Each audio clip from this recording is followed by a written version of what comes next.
알고 나면 봉사가 즐거워지는 전래 공부 갈곳 알전 갈곳 전래 학당입니다. 4월 두 번째 시간 시작하겠습니다. 저는 마리 비안네타 수녀입니다. 이번 영상에서는 보시는 대로 교재 13번 미사 때 성작에 포도주를 붓고 물을 조금 섞는 것과 성체의 한 부분을 떼어서 성작 안에 넣는 것은 어떤 의미인지 알아보겠습니다. 그리고 14번 미사 중 어느 때 빵과 포도주가 예수님의 몸과 피로 변하는지 알아보겠습니다. 네, 그럼 먼저 13번 알아보겠습니다. 포도주와 물을 섞는 행위는 그리스도의 신성과 인성의 일치를 상징합니다. 성체와 성혈을 섞는 것은 우리 구원이 예수 그리스도의 몸과 피로 이루어졌음을 상징합니다. 그러면 사제들이 성찰례 때 읽으시는 미사 경문과 함께 좀 더 자세히 알아보겠습니다.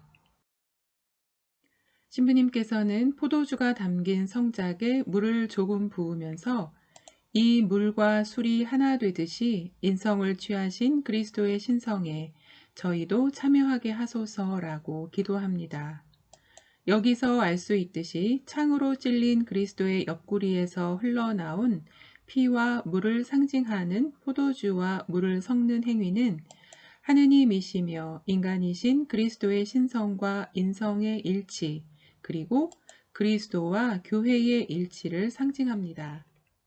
그런데 이 예식은 최후 만찬 때 예수님께서 하신 행동에 그 기원을 두고 있습니다. 또한 순수한 포도주를 그냥 마시지 않던 당시의 풍습과도 연결되어 있다고 합니다. 이것은 유다인들의 풍습이었는데요. 술의 농도를 약화시키기 위함이었다고 합니다. 그런데 이 예식에 관해서 초세기 교부들로부터 중세에 이르기까지 여러 가지 상징적 해석들을 덧붙여서 오늘날에 이르게 됩니다. 첫 번째는 창으로 찔리신 예수님의 옆구리에서 피와 물이 나왔다는 성경 말씀을 인용해서 여기서 교회와 성사가 시작됨을 상징합니다. 두 번째는 그리스도의 신성과 인성을 상징하며 또한 인간이 하느님의 본성에 참여함을 뜻합니다. 세 번째는 성작 안의 물이 포도주에서 분리될 수 없듯이 우리도 구세주로부터 떨어져 나갈 수 없다는 의미입니다. 우리가 미사 때 주의 깊게 보지 않으면 그냥 넘어갈 수도 있는 짧은 예식 안에 이렇게 깊은 상징적인 의미가 숨어 있습니다. 좀 더 깨어서 미사를 정성껏 드려야 하겠습니다.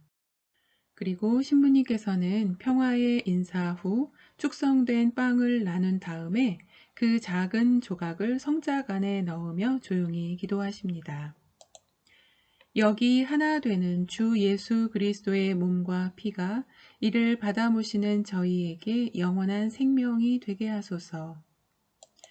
아주 오래된 증언에서 이 섞음은 한 분이신 그리스도의 몸과 피가 본래대로 합치하는 것으로 생각했다고 합니다.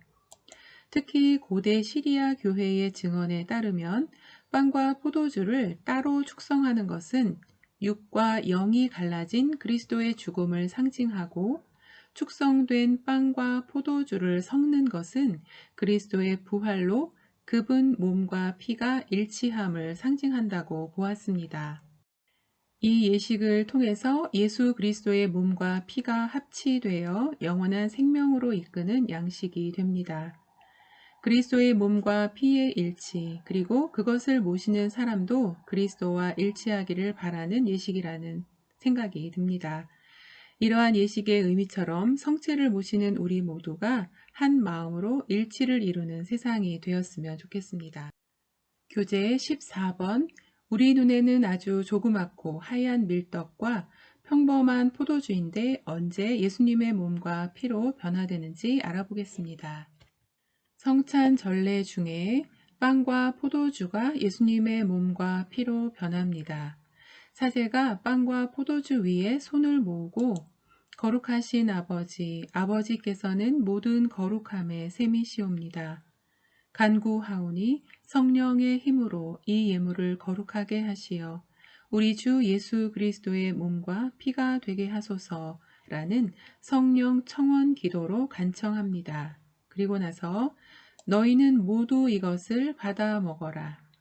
너희는 모두 이것을 받아 마셔라 라는 성찬 제정 축성문을 바치십니다. 이렇게 성령 청원 기도와 성찬 제정 축성문을 바침으로써 빵과 포도주는 그리스도께서 현존하시는 성체가 됩니다. 예수님께서 나는 생명의 빵이다. 내가 줄 빵은 세상에 생명을 주는 나의 살이다. 라고 하셨던 말씀이 이 성체의 신비를 통해서 지금도 우리 가운데에서 이루어지고 있습니다. 이 신비의 변화를 우리는 실체 변화라고 말합니다. 즉, 빵의 축성으로서 빵의 실체가 우리 주 그리스도의 몸의 실체로 변화되고 포도주의 축성으로서 포도주의 실체 전체가 그리스도의 피의 실체로 변화됨을 말합니다. 이 실체 변화는 사제 개인의 말로 이루어지는 것이 아닙니다.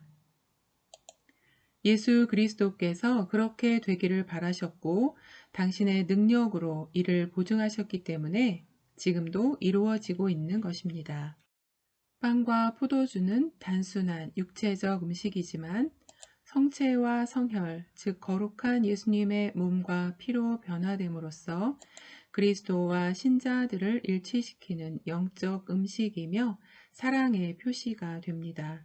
이러한 성찬 전례는 신약 성경이 기록되기 전 이미 초대교회부터 거행되어 온 이식으로서 인간의 이성으로는 이해할 수 없는 큰 기적이고 신앙의 신비라 할 것입니다. 4월 두 번째 시간에서는 미사 때 성작에 포도주를 붓고 물을 조금 섞는 것과 성체의 한 부분을 떼어서 성작에 넣는 것이 얼마나 큰 의미가 있는지 알아보았습니다. 성체를 모시는 저희도 횟수를 더해 갈수록 그리스도와 뗄래야 뗄 수 없는 이들이 되어서 점점 더 예수님이 우리 삶의 중심이 되었으면 좋겠습니다. 또 미사 중 빵과 포도주가 성찬 전례 중에 예수님의 몸과 피로 변한다는 것을 알게 되었습니다. 4월 영상에서는 다음 시간을 예고하지 않고 있습니다. 4월에 공부할 내용이 10개 문항이어서 하나의 영상에 관련 있는 내용끼리 합해서 만들고 있기 때문입니다. 그럼 부활하신 주님과 함께 생명력 넘치는 시간을 지내시길 기도하겠습니다. 저는 다음 영상에서 뵙겠습니다.